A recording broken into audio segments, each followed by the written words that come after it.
Well, it's time, yes it is, for the evening edition of Coffee Without Scott Adams, because, well, you could have your coffee, but I won't be having it.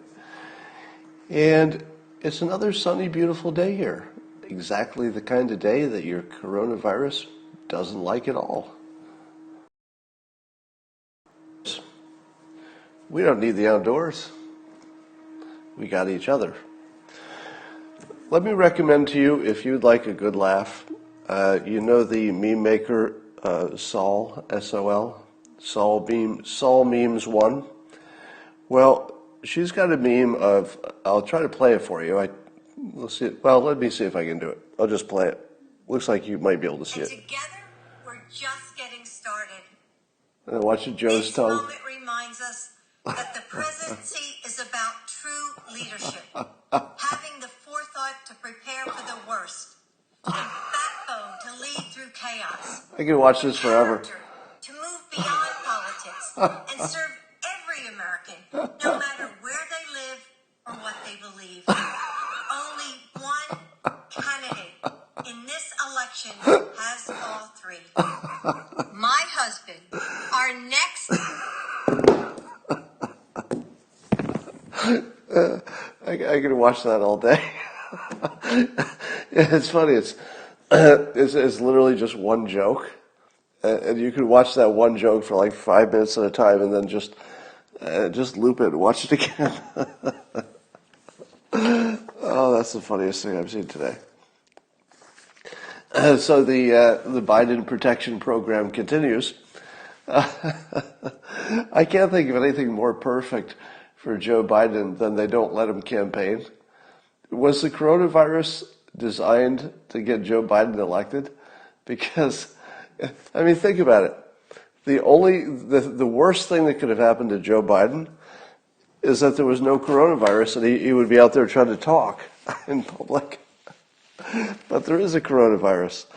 So he's actually going up in the polls because nobody sees him doing anything.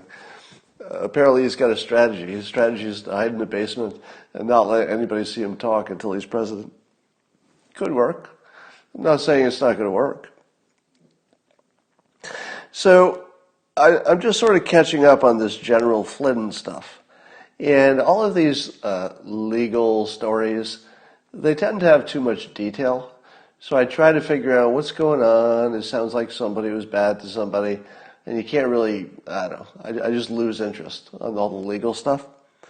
But it doesn't take you much detail to find out that in the General Flynn story, it looks like the FBI literally just framed him for political reasons. Like, I've been holding out, the benefit of a doubt as long as possible, which I like to do in any legal situation. It doesn't matter who's accused. I like to at least try to hold out the benefit of a doubt until the process has worked its magic. There's some exceptions. I mean, Kavanaugh was obviously not guilty, but generally I try to hold my fire.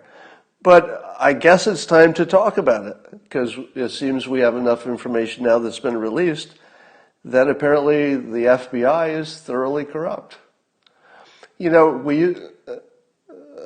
I know I'm going to regret saying this, but I'll say it anyway. We've been saying for like 3 years, I think, we've been saying the same mantra.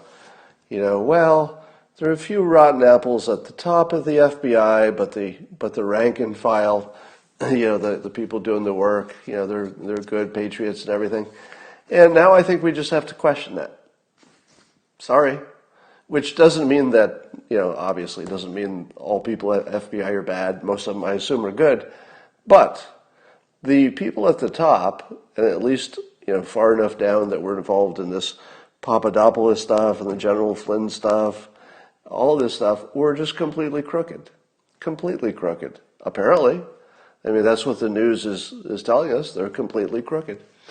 And it's not my fault that reflects badly on the entire organization. So I'm going to have to stop saying, well, there are only some bad eggs at the top, because I don't know. Do you know? I don't know that the bad eggs are only at the top. Why would that be? Why would bad eggs coincidentally be all at the top? I'd like to believe that that's the only place it's rotten. But I guess I have to suspend my disbelief at this point and say, I don't know. Maybe if you have that much power, maybe you're all corrupt. I don't know. What would it take? And of course, I'm highly biased because I'm watching the Waco documentary, and that is really damning to the FBI. I've only watched the first part of it, and it doesn't look like the problems are new. Whatever the problems are with the FBI, it doesn't look new. So this is a gigantic story that's just sort of hidden by the coronavirus, but it's amazing. If you take that plus the Russiagate, I'm still not buying into deep state as a term. I've said from the beginning, I could easily believe lots of individuals did individual things.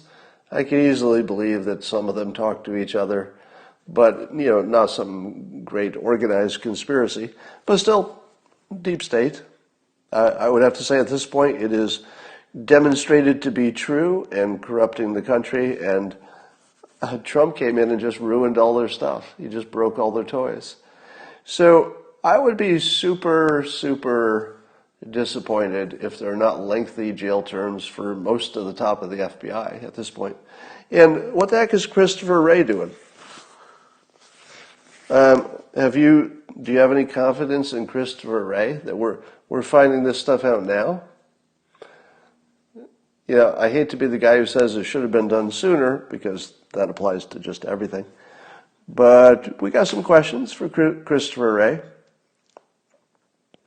I was asked on Twitter to give some recommendations on how one would do civil disobedience in the current situation. Let's say you decided to ignore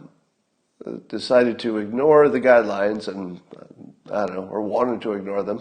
How would you do civil disobedience? And I would suggest the following. There's only one thing you can do, which is if somebody opens a store, go to it. That's it. But I don't think people are going to be opening many stores. And when they do, it'll be a national story. The authorities will probably close them down pretty quickly. But if people open, just go there. You don't even have to buy much. Buy an eraser. Buy a greeting card. Just go. Now, I'm not recommending that you do that. The question was, how would you do civil disobedience? I'm telling you how to do it if you want to do it. I'm not telling you to do it. Now, in California, we just heard that in my county and others that we're going to be locked down till the end of May. So I'm going to be in this house for 5 more weeks. All right. Do you think I'm going to adhere to the guidelines for 5 more weeks? No, I'm not. I'm just not. I will make my own decisions. I will trust other people will make their own decisions as well. But I will make my decisions based on what I determine is good for society and for me and my loved ones. But I would say we can't really trust the authorities at this point. Pretty much everybody in power has disappointed us. So I'd say you don't want to ignore what they say, but you don't want to necessarily believe it either. And I think we just got to make our own decisions at this point. Speaking of baloney, so this morning on my Periscope, I spent a great deal of time debunking this video, this kind of a viral video of 2 doctors, but mostly one doctor talking. And the essence of it was, if you saw this morning's Periscope, that the one doctor especially is saying that according to the data that he can see, that it doesn't make sense that we're closed down and it was overblown and we should basically go back to work. And our civil liberties are being curtailed for not a good reason. Now, I spent a good amount of time completely debunking that. It was the least credible thing. It looked like the doctor, didn't know how to compare things, using the wrong numbers, extrapolating the wrong way, ignoring gigantic facts that really matter like they don't matter.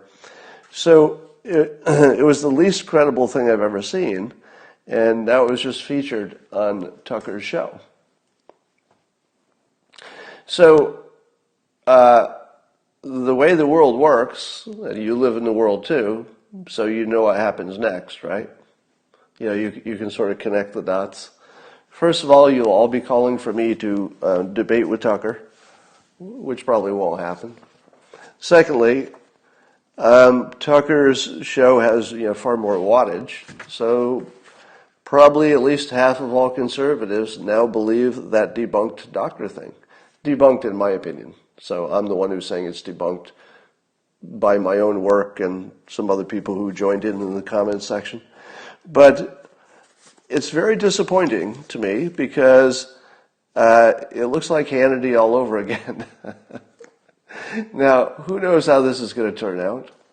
And I would say if you're trying to figure out who to believe, if you're trying to figure out who to believe in all this, specifically the big question of how bad was it, should we have shut down, should we go back to work, the big questions, I would say the people you should not believe is anybody who expresses certainty. So anybody who tells you confidently it's time to go back to work, because that's the numbers show that it's time to go back to work. If somebody says that confidently, you should never listen to them again, because they've lost all credibility. Likewise, if they say the opposite, we need to be locked down for whatever. It doesn't even matter how long they say. End of June, next week, 3 months. As long as they're sure about it, you should ignore them forever. The only people, somebody says that Dr. Drew went over their math errors. Oh, good. So I wasn't the only one who saw it, and I noticed that other people saw it as well. And they're really big errors. I mean, they're embarrassingly big if it's the same ones I'm thinking of. So I'm sure I had a point there. All right, so the situation is that because of this non-credible doctor video, the conservatives of the world, the Fox News watchers, have all been deeply misled, in my opinion. All right? Now, the in my opinion part should be the most important part of what you just heard, and I will emphasize that by saying, do you remember the early data that we got and how it was all wrong? You remember that, right? So stick with me. We all agree that all the early data we got about the coronavirus, pretty much all of it, was wrong. But as time went by, we would get new information.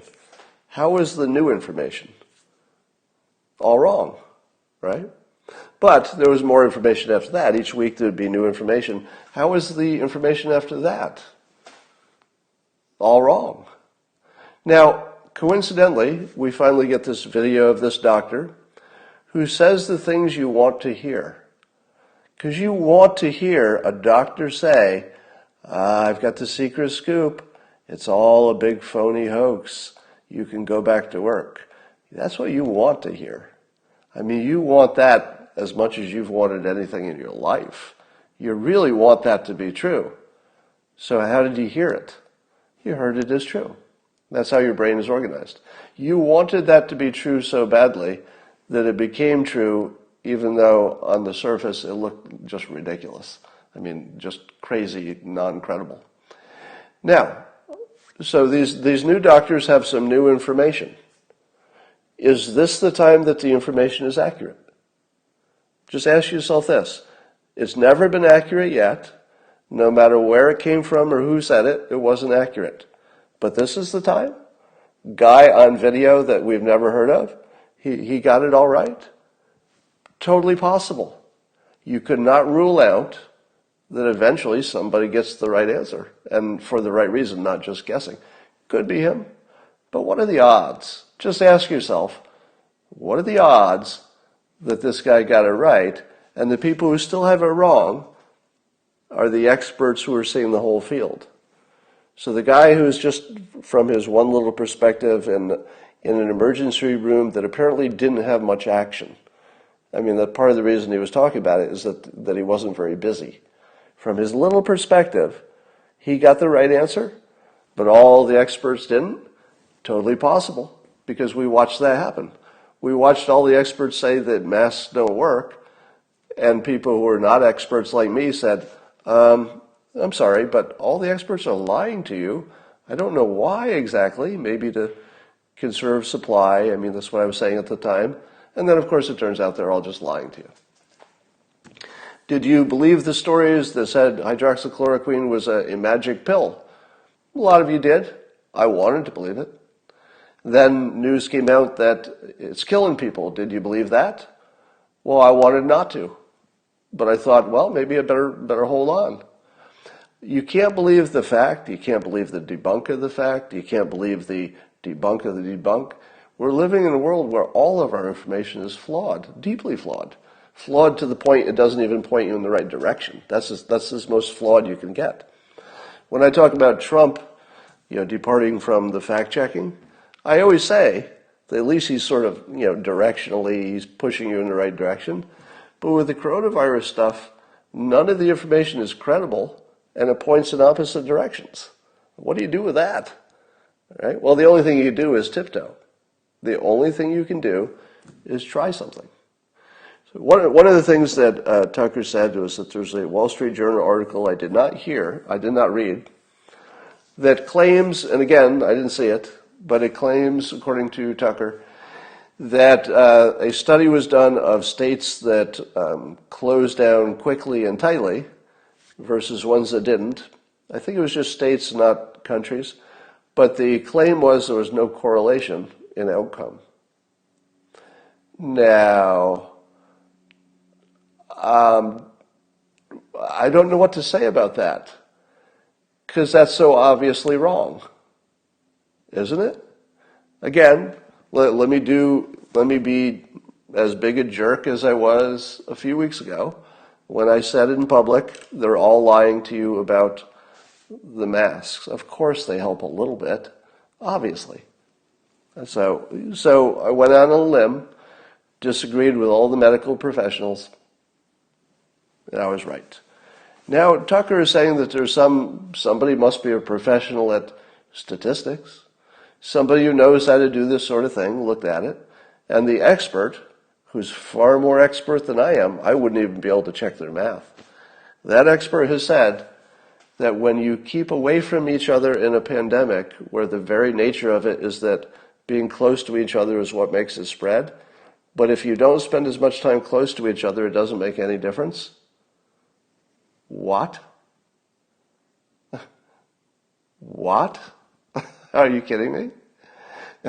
And Tucker repeated that because the experts, and there was some Wall Street Journal article, maybe somebody can tweet it at me, but it doesn't matter. Do you need to read that article to know it's not true? Do you need to be an expert on statistics or virology to know that two people standing together, one of them has the virus and one does not? Is that better or worse than two of them on opposite ends of the planet? Which one of those is more likely to make the virus spread? I don't know. I'm stumped. Come on. Now, I don't know what the Wall Street Journal claimed to see. Maybe it was a more narrow claim that got misinterpreted either by Tucker or by me. But let's not pretend that the shutting down and the social isolation doesn't work. That's the dumbest thing I've ever heard in my life. It's as dumb as saying that masks don't make a difference, because obviously they do. Obviously. All right? Obviously, shutting down and having tighter controls made some difference. To imagine that there's a statistical evaluation of that is the most ridiculous claim I've heard this week. And it's been a week of ridiculousness. I mean, there's been a lot of ridiculous stuff. But really, staying away from each other doesn't make a difference in transmission of frickin' viruses. And that's what we've come down to. That's on television, and we're all like, I'll bet that statistical analysis is pretty darn good. No, All of our statistics are lies. All of the data is lies. I mean, until we get something that's reliable, they all look like lies. And when they're this obviously stupid, I mean, this is just obviously stupid. Of course staying away from people makes a difference in transmission rates. Of course. It's making me crazy. All right. Here's another one that's making me crazy. Everybody has taken an assumption that what we're trying to do is flatten the curve, but other people say this, not me, and they say that the point of flattening it is that sort of eventually you'll get on top of it, and then the curve will, maybe slowly, but it will approach zero, and then we're out of trouble. Would somebody ask somebody who's an expert how we get from the flat part to the down part? Because there's no plan for that, right? Because, by the time we have a vaccine, it's at least a year. Now, I'm not saying there won't be some new development or we'll find some way to do something better. Because, in fact, I do predict that our creativity and our innovation and our just ability to invent is off the chart. And we'll see probably in the next few weeks just amazing things. So I think that, something could come up, maybe one of the therapeutics works or something. And then that would give us the ability to plan. That would give us the ability to plan. But would you agree with this statement that nobody who knows what they're talking about in terms of the curves and epidemiology, that nobody has told you what could possibly make that curve go down? Now you're going to say to me, well, yeah, the curve will go down because they always do. All of the other curves have gone down. No, the other curves went down because we had vaccinations and herd immunity. Have you heard anybody say that herd immunity is definitely something that can happen with the coronavirus? No. No, you've heard maybe. And if we're flattening the curve, how long does it take us to get to, say, 70% herd immunity, if there is herd immunity? When's that going to happen? If it takes a year, we're going to lose hundreds of thousands of people. So here, let me see if I can summarize my point. We've got a curve that's got a flat part and then a presumed drop-off. Tell me what's different that makes the drop-off happen. What's going to happen in the future that makes that? It's not just herd immunity, because we're not going to have much because we had a flat curve. It's going to take you a long time to get there. I don't think there's a plan. The plan is that you invent something, right? The plan is that you get a vaccine sooner than you thought. Well, even if the warm weather makes it pause, even the experts are saying there's going to be another hump after that because it's not going to go away. There'll always be some around. So there's a big story about UFOs, but it's not a real story. It's a fake story, fake news. So there's fake news about UFOs. It's fake news in the sense that it's the same video and the same films that had been leaked a long time ago, and the U.S. government simply released what they had so you could see it in its totality, so that you could see that nothing was edited out. But it's the same story. It's not new. And I would like to say once again in public that it is one of the least believable stories you'll ever see in your life. Probably one of the least believable stories. Now, most of you believe there was some kind of weird spacecraft, right? And multiple pilots saw it, and because multiple pilots saw it, that's pretty credible. And they also captured it on some instruments, right? But the only instruments we see are that one video view. And the video view looks exactly like there was something in the camera. Like there was literally a bug in the camera or a piece of dust or something. I mean, it looks so not like a spaceship to me. It looks literally just like a bug or just a piece of dirt on the camera. Now, you say to me, Scott, that might explain why one of the pilots thought he was seeing something, because only one of them would see the bug on their own camera. But what about the other pilot? How do you explain that? Well, do you think there's no other way to explain it? Would you say it must be true because two pilots or more, I forget how many, said it's true? Is that how it works? If three pilots said it's true, it's probably true? Not in my universe. In my universe, it just means three people got together and started a hoax. Do you know all of the crop circles? When I was a kid, that was a big thing. They thought the aliens were coming down and making flattening corn or wheat to make it look like there was a circle and then designs. And of course it came out, it was just farmers having a good time. The thing was all a prank. Well, there were lots of witnesses to crop circles. There are lots of witnesses to alien abductions. Do you think that the number of witnesses, even if they saw exactly the same event, do you think that lends credibility? Because, even the fact that they were pilots, do you think it lends credibility? We've had eyewitness accounts for everything from the Loch Ness Monster to Bigfoot to aliens to ghosts, and many of them have multiple eyewitness accounts. So it's the most ordinary thing in the world for multiple people to think they saw something that wasn't there. It's very ordinary. So what is more likely? There's an advanced race of aliens who have been here, and they've got this physics-defying ship that can do things that aren't even possible under physical laws, and yet we did capture them on camera, but even though they're here, we can't find better evidence, and we can't really get a clean photo. It's always a smudge, and it seemed to flip upside down, more like a piece of dirt on a camera than a spaceship. So it could be there's an advanced alien civilization visiting us, and for all these special coincidences, we can only see them on grainy video, and that's it. We can't get better evidence of that. Well, that's possible. Possible. You cannot rule that out. That is completely possible. Let's compare it to, another hypothesis. Let's pick one other explanation, no matter how wild it is, just so we have a comparison, because you want to have a comparison to know you've really thought about it right. So I'm just going to throw this out here. People are stupid and they lie, and we're deluded about things all the time. I'm just going to throw that out there. People lie about stuff. People believe they saw things they didn't. People believe they saw things because their friend said he saw it.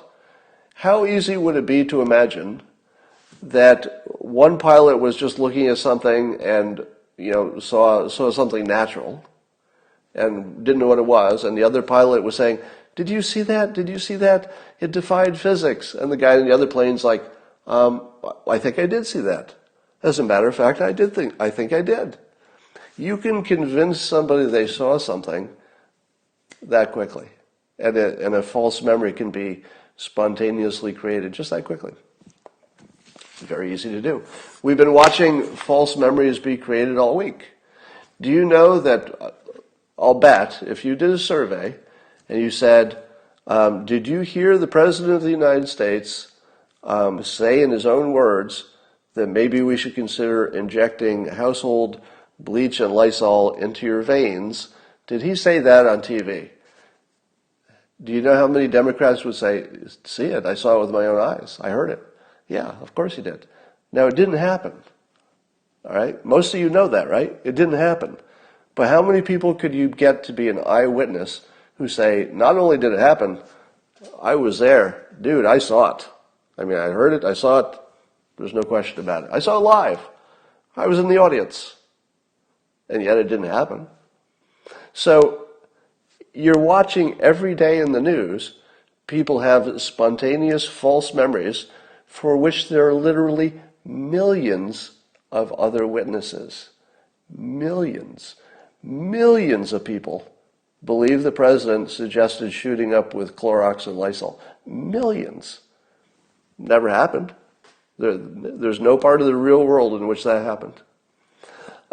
So how unusual would it be for some pilots to be spewing some BS and have, some dirt on their camera or some other malfunction. One of them is a lot more likely than the other. That's all I'm saying.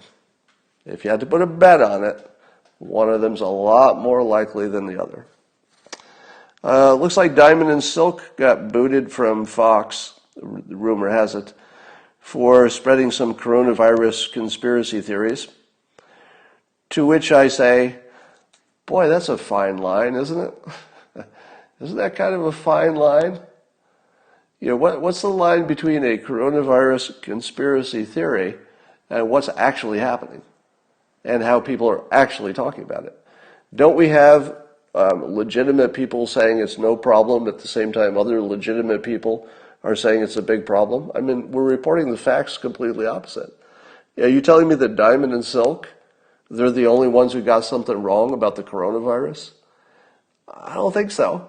Now, I don't think it's a good idea to speculate on too many conspiracy theories, but I'm just going to say that there's no distance between a conspiracy theory and all the bad information we've been getting from every legitimate source, and I don't think there's anybody who hasn't speculated.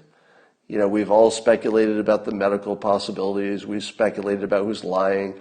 We've speculated whether it's a bioweapon or accidental. What's the difference between what Diamond and Silk were doing? Can't they speculate? What, is there a rule that says they can't speculate, but everybody else can? All right, so I don't know that Fox needs to hire them back. They may have, their act kind of, it could be it was convenient. I'm guessing the Fox management probably said, they're great, but their act is sort of repetitious. If you see them a lot, you might say to yourself, yeah, I've seen that before. So President Trump, who is terrible at keeping a secret, apparently let slip that Kim is alive, that Kim Jong Un. Now, he did that indirectly. So he said several things that indicate that he knows that Kim is still alive, but obviously not in good shape. So without confirming it, the president has confirmed that, at least based on the information he has, which one assumes is better than what we have, he said he wouldn't talk about it, but that he wishes Kim well, and he's really sure that Kim did not send a message on his own over the weekend, which means the president knows that Kim isn't conscious. He's not making any decisions. But the president did wish him well, which is not really what you'd say right after you said you know what the situation is. If it turns out later that he's already left this planet, why would Trump say, yeah, I know the situation and I wish him well if he had already passed on? All right, that didn't happen. So the president, who's terrible at keeping a secret, basically just told us that Kim's in bad shape. Did you watch the press conference today? It was really interesting because I thought Trump's blowing off of the illegitimate reporters was right on today. I thought he was right on today because he stopped treating them seriously, and he also stopped treating them, he stopped going just hard at them. Because when he goes hard at them, he makes stars out of them, and it elevates the whole thing. But today he got a couple of, those ridiculous questions. I don't even remember what they were. They were the, trying to get you, gotcha questions. And he just blew them off and went to the next question. And I thought, oh, that is so boss. Because I didn't like it when he gets too defensive, even though I like the show. I have to admit, I do like it when he goes after the reporters because I like the show. But I didn't think it was helping him. It's one thing for me to enjoy the show, but I would also like him to do well, right? And I don't think it was helping him. So today I thought he had did anybody see this today? Tell me if that's an accurate description. I thought he threaded the needle this time. You never know what you're going to get with Trump, so that's part of the fun. But I thought he threaded the needle. It was just the right amount of dismissing them without being a jerk. And if you lower your own, jerkiness, if you will, your own response, it helps to put some contrast on the reporter. It's like, well, I'm being normal right now. I'm thinking about the country right now. What are you doing? Like, what is that question? Somebody doesn't know I do a Periscope at night. So I enjoyed that. So good work there. Here's an interesting story. So I asked this question in a tweet, but I already knew the answer. So sometimes it's more fun to put things in a question form. And this is what I tweeted. I said, historians, please verify. But didn't China once have a huge foreign debt problem? A lot of that was owed to the United States. That is solved by changing its name and saying the debt belonged to the last government? Did you know that's a real thing? It's a real thing. So in a pre-communist party, pre-government, before the government that exists now, earlier China had borrowed, and I think something like $1 trillion from the United States and other places, and we're still owed it. So there are people in the United States who have these ancient, I think they're bearer bonds, like a piece of paper that says, I will pay you X, money, my name is China. So we have like $1 trillion of debt that China says they don't owe us anymore because they changed their name. That's a real thing. They changed their name. So it said, oh, you're thinking of old China. No, we're not old China. We didn't make that deal. Look at our government. Do you see anybody in this government who made that deal? No, that wasn't us. And so they didn't pay.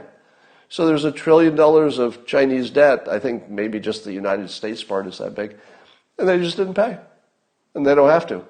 Because they say, no, that wasn't us. That was those other guys.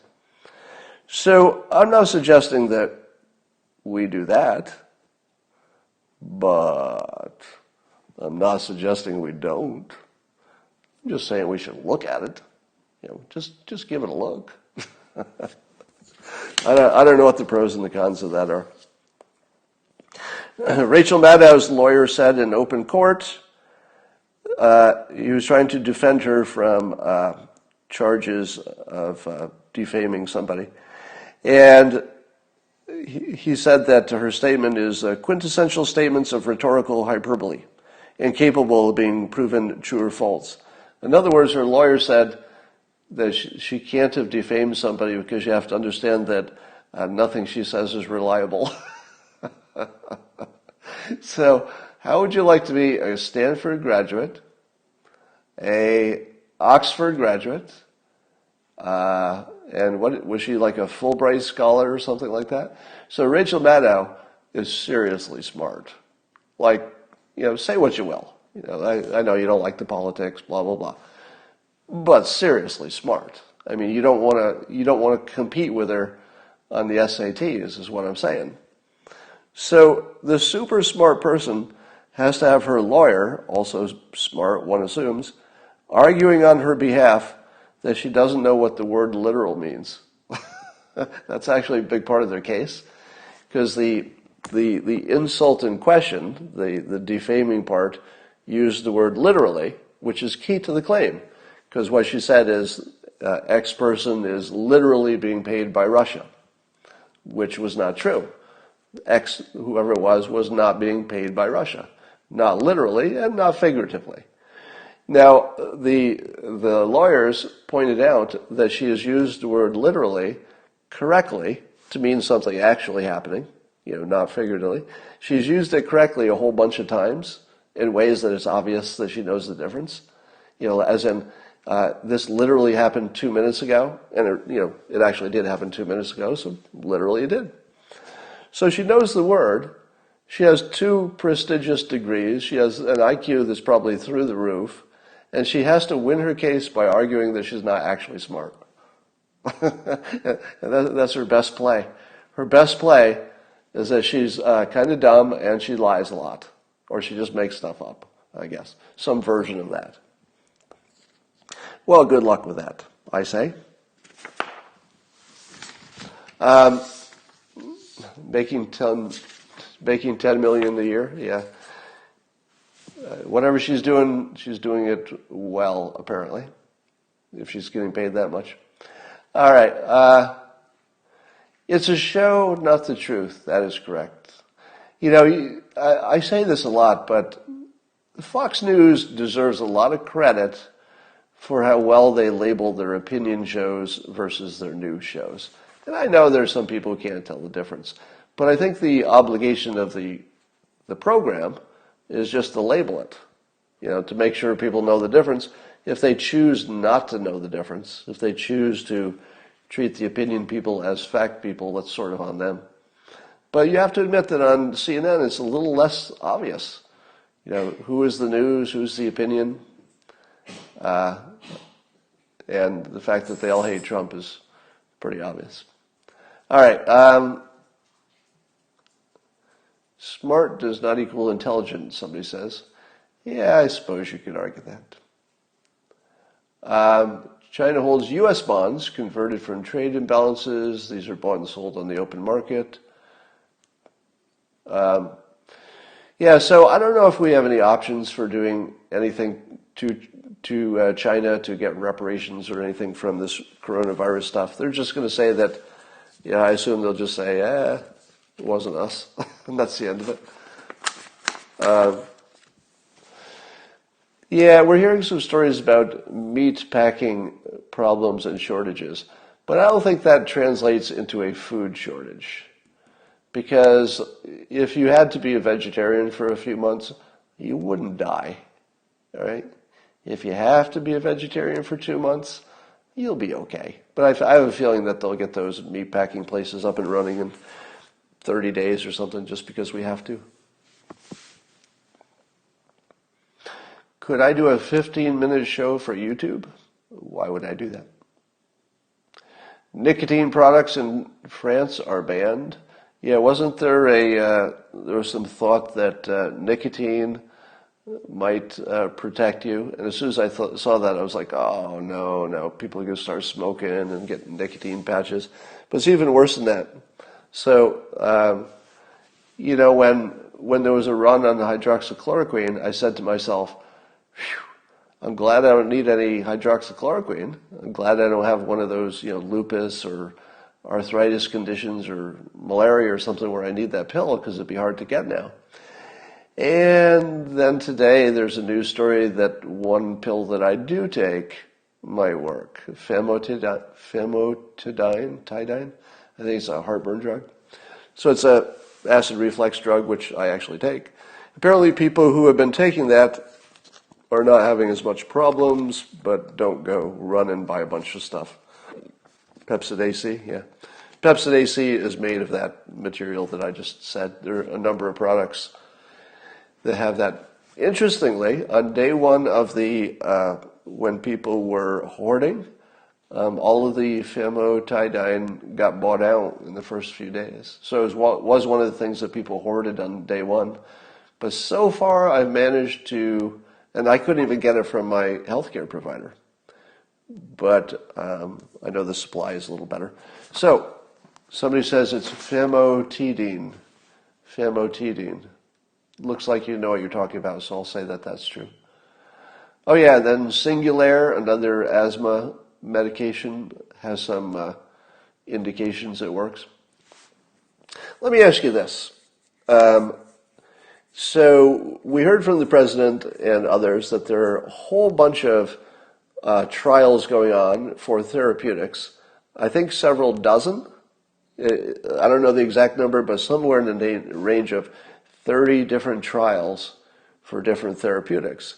And then a whole bunch of trials for vaccines. I don't know how many, but it feels like dozens. Now let me ask you this. Do you think that out of that, let's say it's 30, of the 30 therapeutics that are being studied, how many of those do you think are like really good chances? Here's why I ask.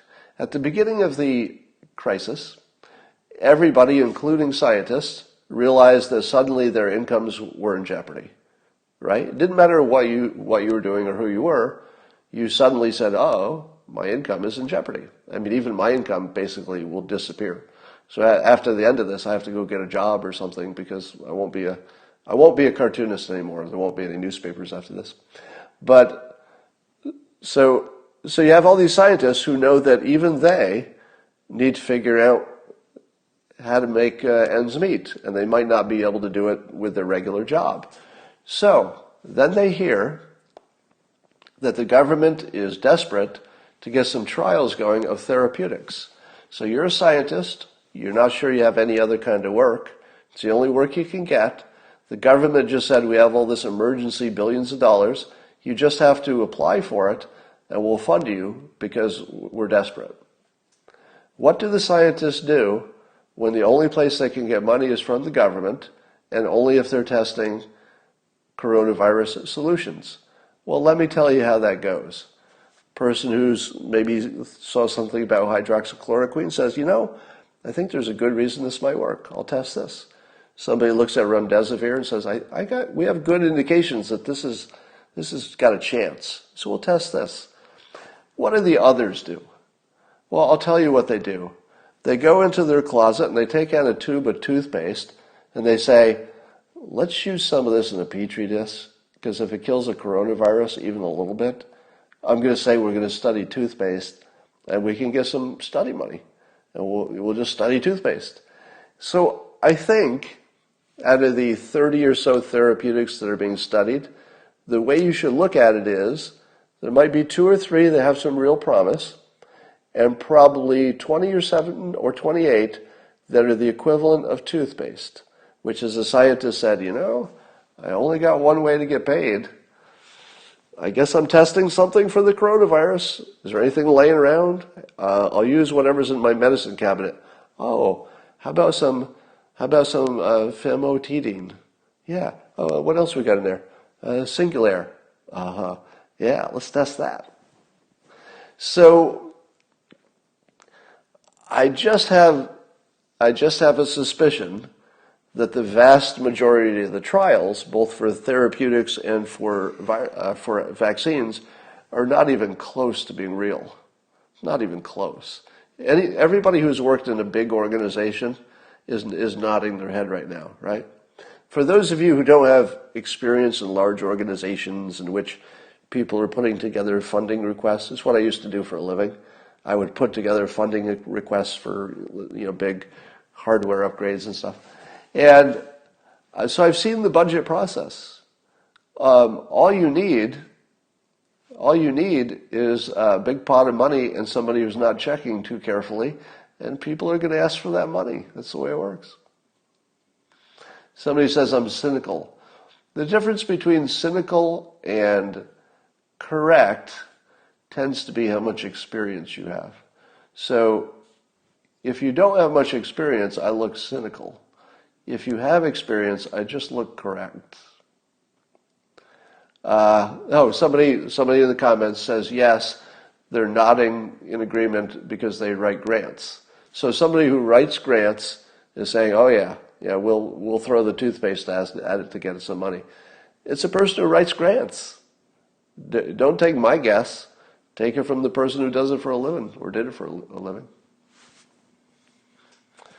My chewing tobacco addiction has come full circle to help me. I tell you, we can't believe anything anymore.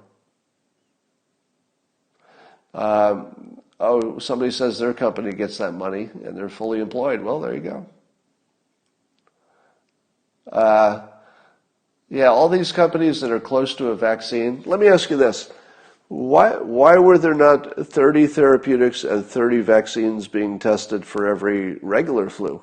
Well, I guess I'll retract the question about the vaccines because that's a special process. But why don't we have 30 trials every year for the seasonal flu that kills hundreds of thousands around the world? Like, why is it just this year that suddenly there are 30 things to test? We didn't have 30 things that were worth testing last year? So that's what makes me suspect that most of them are not real. All right, Oxford is supposedly close to one. Yeah, I don't know what that means in the vaccine world. I think being close to having a vaccine, I'm not sure if it means anything in that world. It just means they're close to testing. It doesn't mean they're close to having one. Thoughts on hospitals getting paid $39,000 for every person who dies on a ventilator? Well, that would seem suboptimal. Money corrupts, but I doubt doctors in the emergency room are making that calculation. Now, I can't rule it out because we live in a terrible world, so maybe those doctors have been talked to by the hospital administration or something, but I don't know about that. I think the most exciting thing happening is the nose capula or whatever it's called. So they found a way that instead of using a ventilator, they do a nose thing where it just pushes warm, moist air up your nose. And apparently people rarely die and rarely need ventilators if they do that. But the ventilator is sort of a one-way trip. I think 97% don't make it out in some places. But in other places, half of the people are getting off a ventilator, and in other places, none of them are, or almost none. Why is it that in some places people are getting off the ventilator, at least half of them, and in other places, hardly ever? What? Oh, it's a cannula, not a capula. Capula is something else. Cannula is the word for the thing that goes up your nose. Thank you for that. Cannula. Cannula. Thanks to all the people who are telling me that. All right, that's enough for now. To now? It's enough for tonight, and it's enough for now. It's enough for to now. That could be a word. To now. Just because it isn't. All right, that's all for now, and I will talk to you later.